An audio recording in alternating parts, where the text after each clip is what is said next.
Bonjour et bienvenue à cet épisode. Je suis Cédric Zongo et aujourd'hui, nous allons ensemble voir s'il est possible d'investir en bourse avec de petites sommes. Beaucoup de personnes hésitent à investir en bourse pensant qu'elles n'ont pas assez d'argent ou que la bourse est un truc réservé aux riches. Et dans cet épisode, je vous montrerai avec des exemples à l'appui que cela est faux. Avec des petits montants de 50 $, 200 $, 100 € ou 10 000 francs, vous pouvez vous aussi créer de la richesse à travers le levier de la bourse. En effet, il faut savoir qu'en bourse, le temps a une valeur beaucoup plus grande que la quantité d'argent que vous investissez.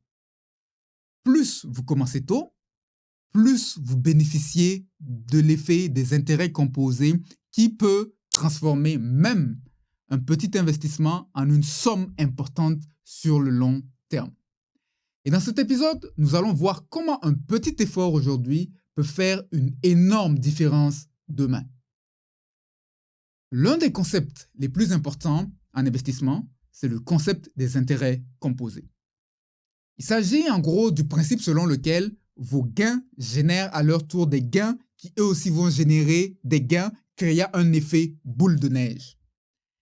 Grâce à ce principe, même des petits montants peuvent générer des grands gains si vous donnez du temps à votre argent de travailler et de se multiplier. Prenons l'exemple de trois cousins, Estelle, Frank et Bob. Estelle, âgée de 25 ans, est au début de sa carrière.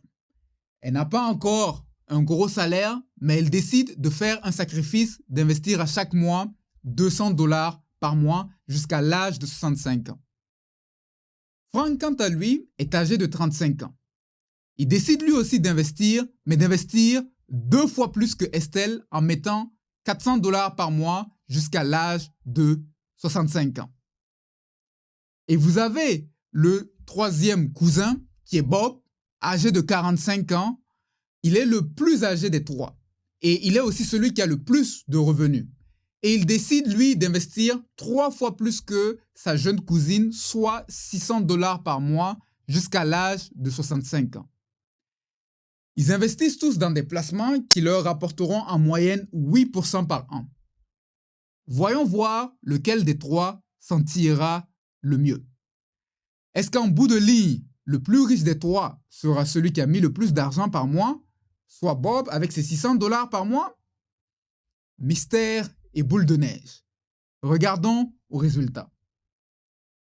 Alors, comme vous le constatez sur le tableau qui apparaît, Estelle, qui a commencé à 25 ans avec 200 $ par mois, arrivera à 65 ans avec près de 700 000 $, tandis que Bob, qui a mis 600 $ par mois, terminera avec à peu près 355 000 $.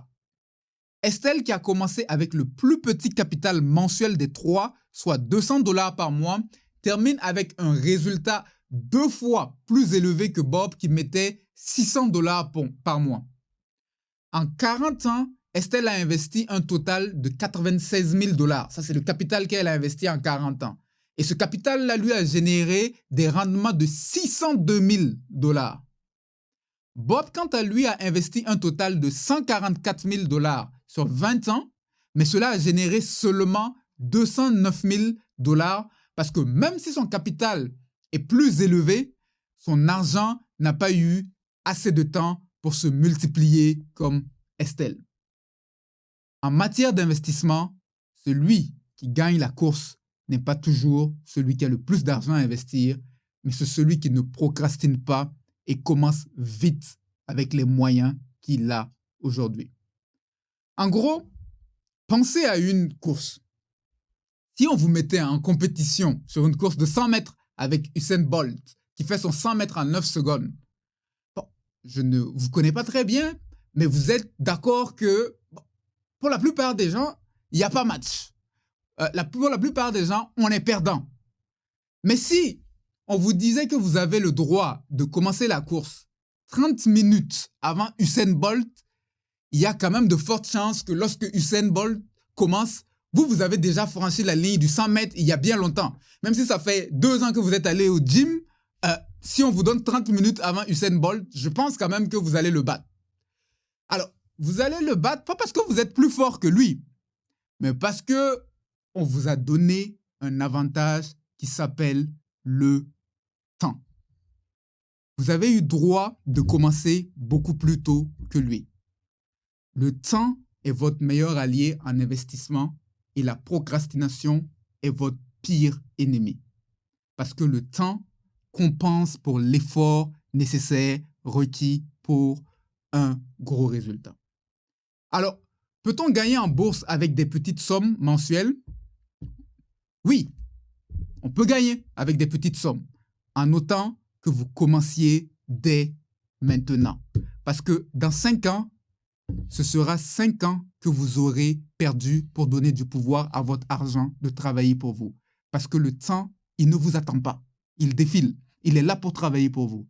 Soit vous le prenez en allié, soit, malheureusement, il est votre pire ennemi. En commençant à investir dès maintenant, vous aurez besoin de moins d'efforts mensuels à mettre à chaque mois que si vous attendiez dans 5 ans, parce que le temps va être en mesure de compenser pour vos efforts. Aussi, plus vous commencez tôt, plus vous aurez la latitude de prendre plus de risques parce que vous avez suffisamment de temps devant vous.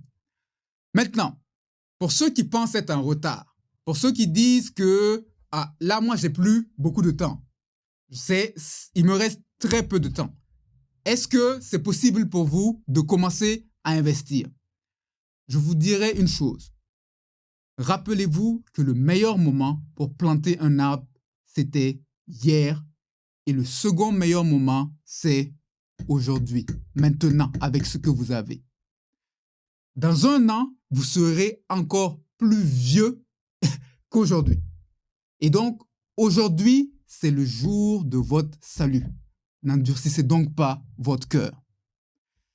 Est-ce qu'on peut commencer en bourse avec de petites sommes? Vous avez la réponse. Donc, passez maintenant à l'action, parce que le temps ne vous attend pas. Il est soit votre meilleur allié, soit votre pire ennemi. J'espère que ce contenu vous aura été utile. Pour plus de ressources, rendez-vous à l'adresse qui apparaît à l'écran. C'était Cédric Zongo. Passez une agréable suite de journée.